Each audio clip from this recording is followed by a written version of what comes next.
from New York, it's That Kevin Show. See, I knew it. Come on, Kev. What's a few classified documents between friends? I told you all the time. I knew it. I knew he had some too. Here he is, That Kevin McCullough. All right, ladies and gentlemen, I'm very excited to have my next guest with me because he is a historic, as of this last weekend, a historic level movie maker. And he happened to have the number 3 box office gross last weekend, number 2 amongst new releases. And it was a story all about Jesus. You heard Greg Laurie on with us last week. I'm so honored. Ladies and gentlemen, put your hands together for John Erwin.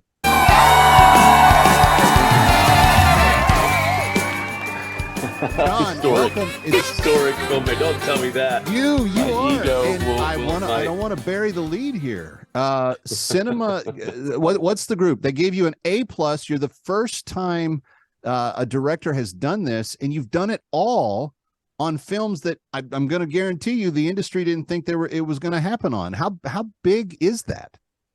Well, I mean, it's a wonderful thing to say that we do what we love, which is to entertain audiences. To me, it's a privilege to entertain, and I there's nothing better than hearing an audience laugh and cry and be moved. It's unbelievable the job we get to do. It's like, how in the world, the industry's tough, but how in the world do we get to put our dreams up on a screen and all these people help make them a reality? And what CinemaScore is the audience rates movies, and so coming out of the theater every weekend, a movie gets a grade from an audience, and A+ is the rarest of grades, and typically only about 2 movies. Like last year, only Top Gun and The Woman King got an A+. It's a very rare grade. There's only ever been about 100 of them ever, and 4 of them belong to you. And so this is the 4th, and that we've had, and it just, I'm grateful because it's the audience letting their voice be heard and saying how much they love the films. And it's wonderful to have that distinction. I'm probably just going to get a bunch of T-shirts, and walk around all cocky. But at any rate, it's what it really says is that the audience loves the movie, and that's what I love the most. Well, and I'll say this about Jesus Revolution: I've never had an experience with an audience in a movie theater like this, like to see it with a crowd of people. I've never had an audience cheer along with the movie before, and it's such a joy to experience with a group of people. I want to drill down on all of that in just a little bit, but I want to stay on this concept here for a second, John. The idea that great storytelling can be done in a way that doesn't bash the offendable senses of parents and of normal life, that decency is something that can be advanced, that you can actually raise and elevate the level of conversation as opposed to have to dumb it down or to have it filled in with a lot of extraneous material. You don't have to find excuses to include nudity or violence or things in a way that, in other words, if the story is a great story, you can produce a great product, and you're now the living proof with 4 of them in your back pocket that a CinemaScore A+ can be achieved on stories that can really lift the human spirit.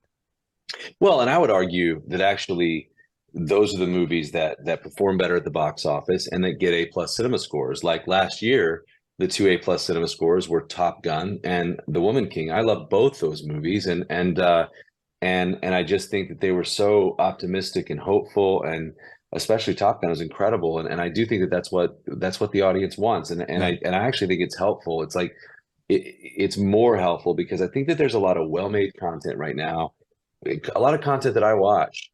But if you watch it, you just sort of leave feeling empty and guilty for watching it. And sort of like, what do I believe in? And I think we're at this point in society where we need hope, maybe now more than ever.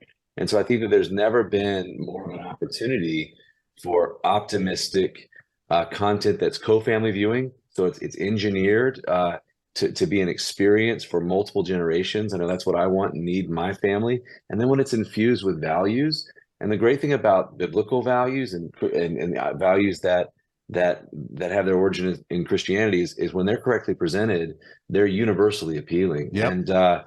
And we need them. And so I just think it's actually what audiences actually want is great entertainment that's safe for their family, and really fun to watch. And then you come out of the movie feeling like I think when they asked Ronald Reagan, like, what do people see when they see you? And he said, would you believe a better version of themselves?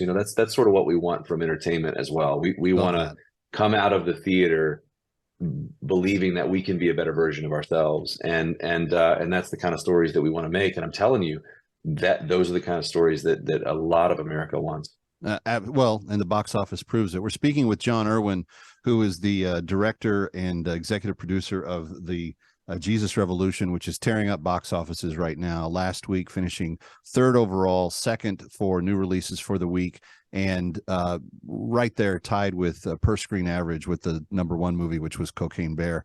And we were talking a little bit before we rolled camera here, John.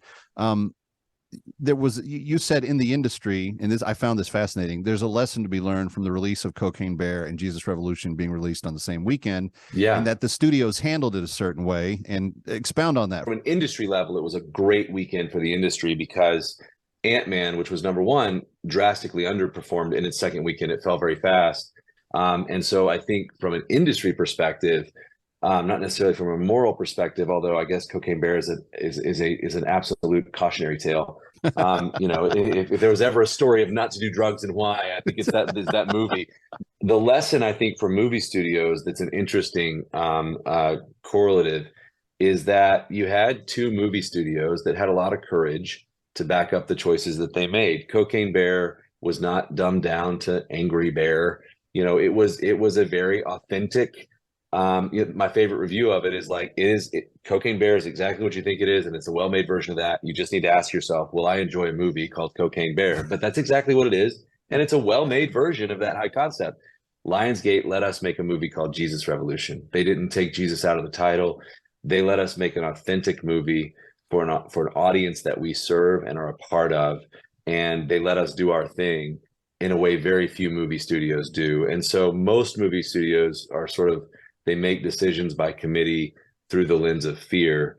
And you had two examples this past weekend of two movie studios that actually let the movie be the ultimate manifestation of what the movie needed to be. And for us, they let us make a wonderfully authentic film that allows a huge audience to feel really seen. There's a scene that we almost cut back until we screened it in the theater where they pray over this car that's broken. But when we screened it with the audience, people were laughing so hard you couldn't hear the movie, because that's something as Christians we would do, and so you see yourself in the movie in a way that you just typically don't in a Hollywood film. We're speaking with John Erwin, and the enormous success of Jesus Revolution is, as it's now in its second weekend, and we're enjoying it here on this Saturday night. Yet to come on this broadcast of That Kevin Show, Michael W. Smith is here, and we've got Ann Wilson and Michael W. Smith's songs from the movie in our new music spotlight tonight. So you don't want to miss anything that we've got ahead for you straight ahead. When we come back, John, I want to talk to you a little bit more about the organic story that you highlighted in this film and some of the key things that you think are driving that message forward. Coming right back from New York. Stay here.